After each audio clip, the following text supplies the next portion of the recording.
Buenas tardes, buenas tardes. Bienvenidos a otra sesión más. En esta ocasión vamos a platicar sobre conjuntos numéricos. Vamos a ver cuáles son los conjuntos de números. Vamos a ver también algunas propiedades y sus operaciones. ¿Sí? Si tienen alguna duda conforme voy explicando, con gusto en los comentarios pueden plantearla y la voy a responder. Al finalizar igualmente los comentarios, pongan más dudas si tienen, las reviso y contesto. Este video al finalizar lo voy a subir a mi canal, así que les recomiendo suscribirse, ya que ahí estoy poniendo otros videos que les van a ayudar y les van a complementar en esta materia. Bueno, vamos a comenzar. El primero de los conjuntos de números es el llamado de los números naturales y se representa con este simbolito, esta N, ¿sí? ¿Qué son los números naturales? Bueno, los números naturales son aquellos números que normalmente utilizamos y vamos aprendiendo con el paso del tiempo. Fueron los primeros números que se usaron para las actividades. Por ejemplo, tenemos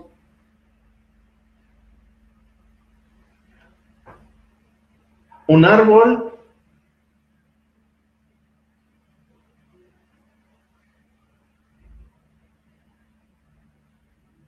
dos manzanas,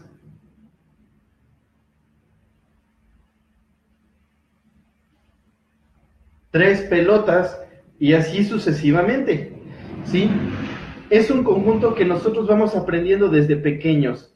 Cuando asistimos al jardín de niños y en la primaria comenzamos a aprender a contar y empezamos a asociar cantidades con números. Estos son los números naturales, ¿sí? Los números naturales tienen la particularidad de que comienzan con el cero, que representa una carencia de cosas, es decir, nada. Y seguimos con cantidades muy concretas, muy específicas, de manera consecutiva y que van creciendo, ¿sí? Entonces, yo tengo, si dado un número natural, vamos a decir, teniendo un natural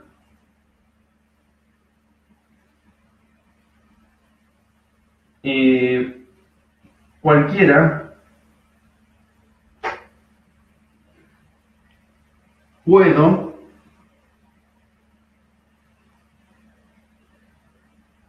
encontrar su sucesor o el que le sigue.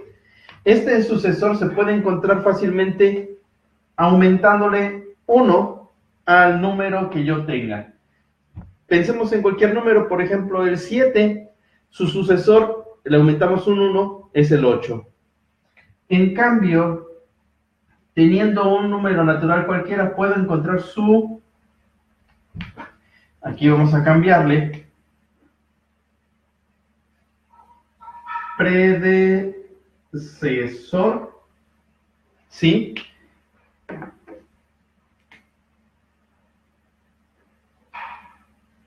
Excepto para el 0. Es el único número natural que no tiene predecesor. Es el primero del conjunto, ¿sí? Entonces, nosotros vamos a decir que este conjunto es un conjunto positivo, va a ser un conjunto discreto, ¿sí? Ya más adelante vamos a ver a qué refiere discreto, pero de entrada quiere decir que nos va por, digamos, incrementos muy precisos, muy exactos. No hay medias tintas, digámosle, ¿sí? Se aumenta en 1, se aumenta 2 y es el que le sigue, ¿sí? Bueno, partiendo de esto, yo tengo dos números naturales. Entonces, si yo sumo dos números naturales, el resultado también es un natural. Si yo tengo dos números naturales y los multiplico, el resultante también va a ser un número natural. ¿Sí? Estas dos operaciones yo las puedo hacer siempre con cualquier natural que yo elija. En cambio, esta operación yo la puedo realizar con los números naturales y este va a ser un natural si y solo si A es mayor que B, mayor o igual que B, ¿sí? Es la condición para que esto sea posible en los números naturales y además el resultado siga siendo natural, que A sea mayor que B. Y la única operación que no me está permitida, bueno, que podría yo realizar, pero está más restringida que la resta, es la división, ¿sí? Yo podría dividir A entre B y me dé un número C que sea natural, siempre y cuando A sea un múltiplo de B. De otra forma, no va a poder ser posible, ¿sí? Bueno, si nos damos cuenta, este es un conjunto bastante limitado en cuanto a lo que podemos hacer. Sin embargo, fue de mucha utilidad al principio de la historia de los números y del hombre, porque le permitió ir haciendo más cosas, llevar conteos de cosas que tenía. Bueno, teniendo este conjunto de números, el hombre se encontró en la situación de decir, bueno, y si yo presto cosas o pido prestado, entonces ahora ¿cuánto voy a tener o cómo le voy a hacer? Si yo tengo que pagar algo, ¿cómo va a ser? Bueno, en ese caso hablábamos de cosas, podríamos poner, por ejemplo, de deudas. Entonces las deudas quiere decir que yo voy a tener que pagar, ¿sí? Yo voy a tener una cantidad en contra, ¿sí?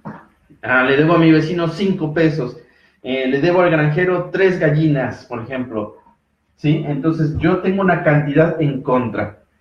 Y la forma en la que el hombre pudo representar estas cantidades en contra fue, si tenemos aquí los números naturales, que son cantidades completas, son cantidades siempre crecientes, para lo contrario, descubrió a los números negativos.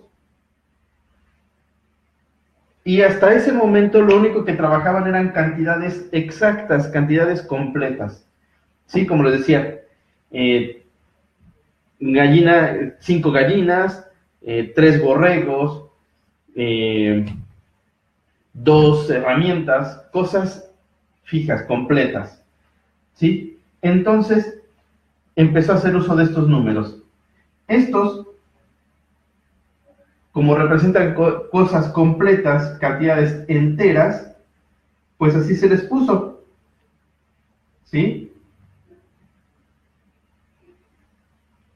Son los números enteros, ¿sí? Y estos los dividimos en enteros negativos, en enteros positivos y el cero. El cero no es un número positivo ni negativo, el cero me representa nada. me representa vacío, ¿sí? Pues de esta forma yo ya podía representar mis números, tanto cosas positivas, cosas buenas, cosas negativas, cosas en contra, ¿sí? Si observamos, además, la situación de los números enteros y los números naturales, vamos a ver que tengo yo estos números y son estos mismos, ¿sí? Entonces, lo que vienen siendo mis números naturales, ahora van a estar dentro de mis números enteros. Por lo que yo voy a decir que los números naturales están contenidos en, o también son subconjunto de los enteros, ¿sí? Y esto en matemáticas, en lenguaje matemático, se representa así. Los naturales están contenidos, son un subconjunto de los enteros, ¿sí? Por lo que, entonces, el conjunto de los enteros es más grande que el de los naturales, quedando de esta forma, en forma de diagrama. Mi conjunto de los naturales y aquí afuera mi conjunto de los enteros. ¿Preguntas hasta el momento? Bueno. Ernesto, ¿sí está quedando claro? Ok.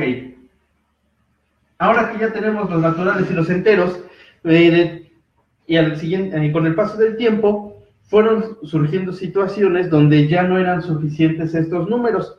Tuvo que hacerse uso de otros más, ¿sí? Sobre todo cuando llegó el momento de repartir algunas cosas, ¿sí? Y se dio cuenta el humano de que no podía repartir y quedar con cosas completas. Sí, ya habíamos visto que los números naturales solo trabajan en cantidades completas, igual que los enteros, tanto cosas positivas como negativas o en contra, y con las operaciones que se podían realizar con los naturales, habíamos dicho, la suma y la multiplicación siempre me daban un número natural. Con los números enteros, yo puedo, ahora sí, con total libertad, hacer una resta y siempre me va a dar un número entero, ¿sí? Pero lo que no puedo hacer de manera completa todavía es la división, ¿sí? Esto no es seguro que me dé un entero. Decíamos que tenemos que buscar que A fuera divisible entre B, que A fuera un múltiplo de B. Por esta situación, les decía, el hombre tuvo que buscar otros números o algo más que le ayudara en las operaciones y los encontró. Les llama racionales, porque representan raciones o porciones, partes de algo, ¿sí? Y estos es más fácil representarlos con un lenguaje matemático, y mientras lo escribo, les va la traducción hablada. Los números racionales son números de la forma A entre B, tal que A y B pertenecen a los enteros, ¿sí? A y B son enteros, y además la condición es que B sea distinta de 0. B debe ser distinto de 0, ¿sí? Esa es la única condición, y estos son los números que nos van a ayudar, ¿sí? De esta forma, yo ya puedo realizar también la división,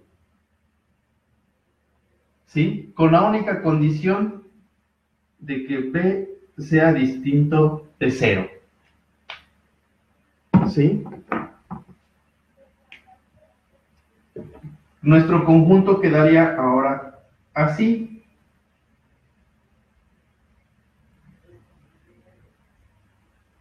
¿Sí? De esta forma, entonces, encontramos que los enteros ahora son un subconjunto de los racionales, ¿sí? Bueno, ahora, siendo esto, vamos a ver algunos números que podemos representar como racionales.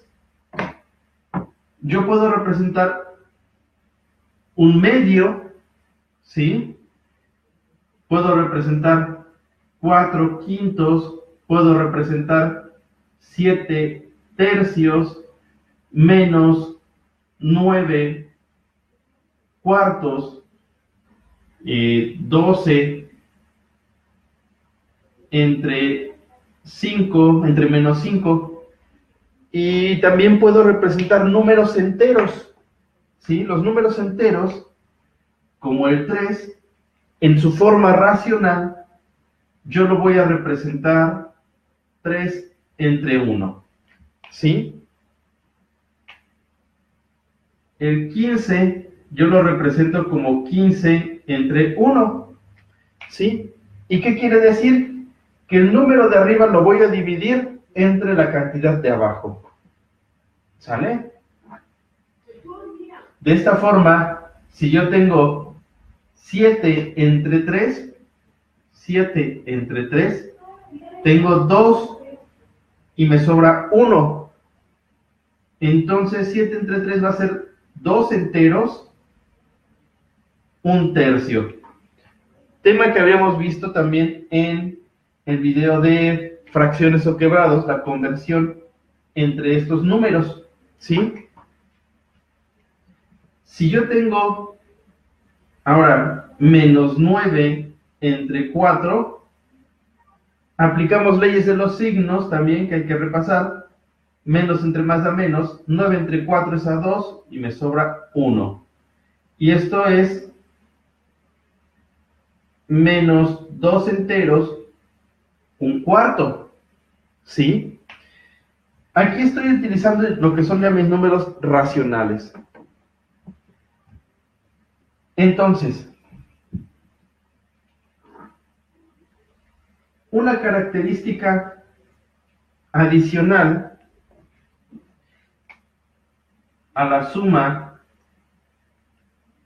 a la resta, a la multiplicación,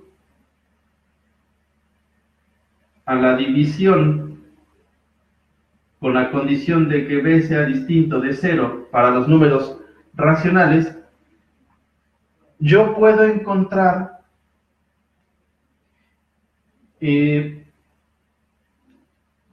lo que yo no puedo encontrar de manera precisa es el sucesor ni el predecesor.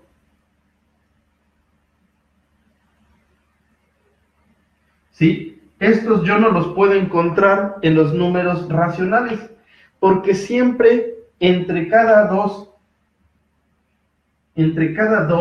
racionales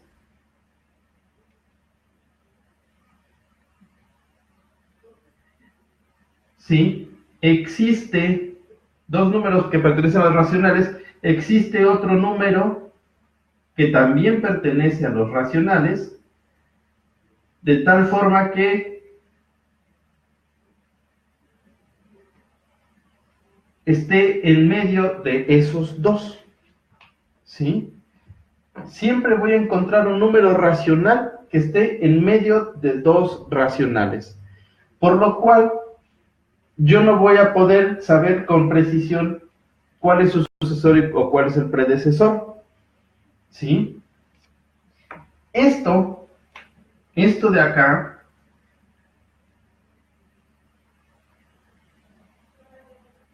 se le llama densidad, es la propiedad de densidad, ¿sí? Y esta es muy importante, es la primera vez que aparece, ¿sale? Bueno, ahora, teniendo estos, con el paso del tiempo, nos encontramos con que había situaciones donde los números racionales no eran suficientes, ¿sí?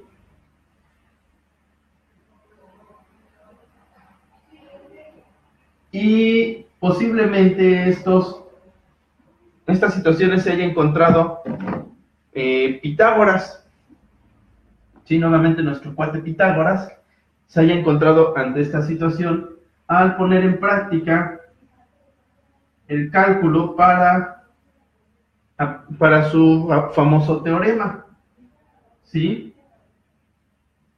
Que dice que la suma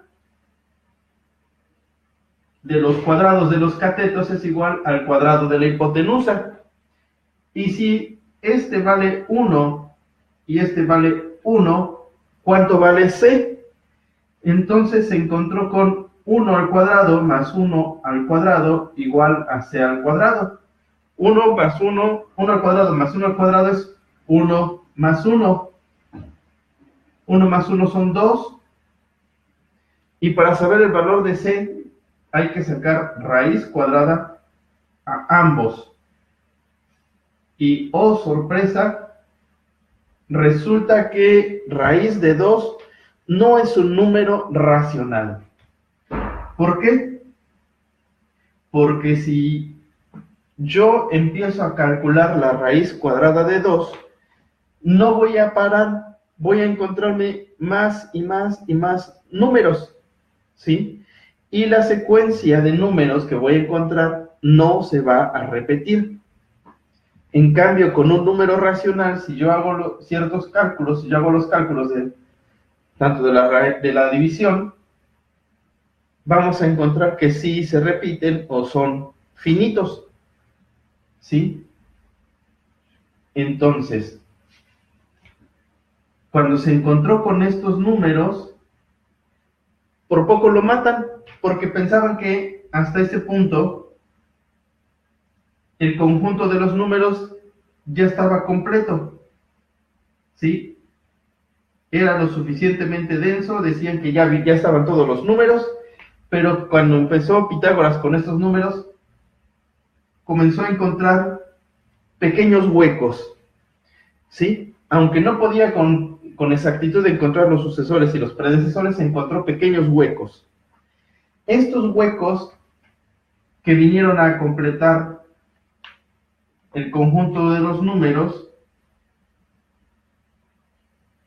como no pertenecen a los racionales, simplemente se les ocurrió ponerles el nombre de irracionales, ¿sí? Y ejemplos de irracionales,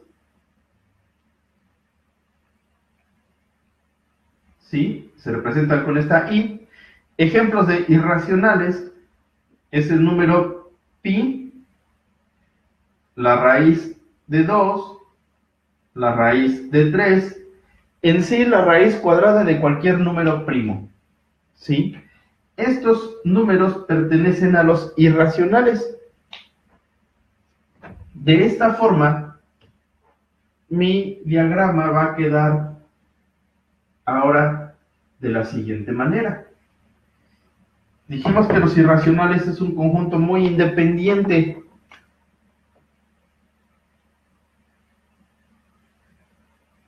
¿Sí? es un conjunto muy independiente.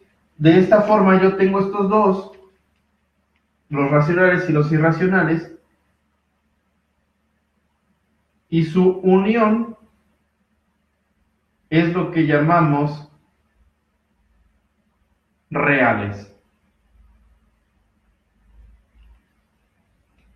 ¿Sí? Este es el conjunto de los números reales. Y este sí podemos hacer la suma, como podemos con los naturales, por consiguiente los enteros, los racionales. Podemos hacer la resta, como hacemos con los enteros y los racionales. La multiplicación, que podemos hacer con los naturales, enteros, racionales. La división, siempre y cuando b sea distinto de 0, para estos números. Y puedo yo trabajar tanto racionales como irracionales. Y si uno de estos números fuera irracional, si A o B pertenecen a los irracionales, entonces C pertenece a los irracionales. Y si pertenece a los racionales o a los irracionales, por consiguiente pertenece a los reales. ¿Sale? Y dado que los números racionales son un conjunto denso y los irracionales vienen a completar esa densidad, entonces los reales también son densos. Que quiere decir nuevamente que dados A y B que pertenecen a los reales, existe un tercer número que también pertenece a los racionales, tal que se cumple que ese número puede estar entre los dos primeros. ¿Sí? Siempre va a haber, entre dos reales cualesquiera, siempre va a haber un real en medio de ellos. ¿Sí? ¿Preguntas hasta aquí? Ernesto, ¿alguna pregunta, alguna duda?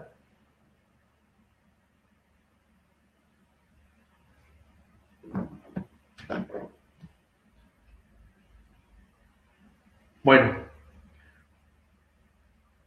una representación que solemos trabajar desde la primaria y lo usamos a partir de ahí hasta los niveles más avanzados,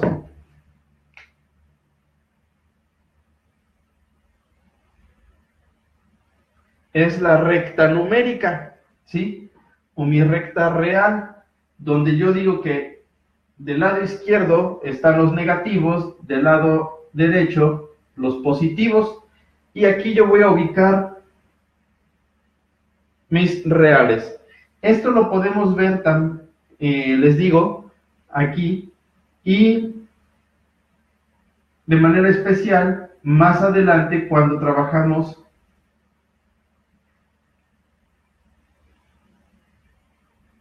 con lo que llamamos plano cartesiano, que es un sistema de coordenadas en el cual podemos ubicar puntos, ¿sí? Y todos son números reales. Todo lo que está aquí adentro son números reales, ¿sí? Bueno. ¿Preguntas?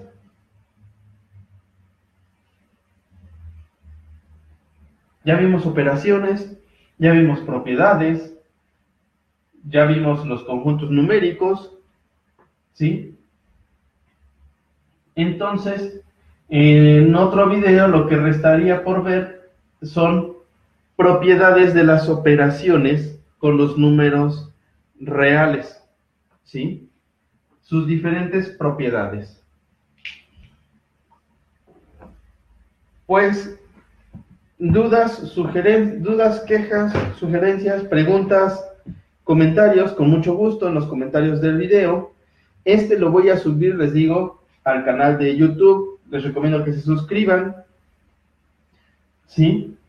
Y nos estamos viendo en la siguiente transmisión.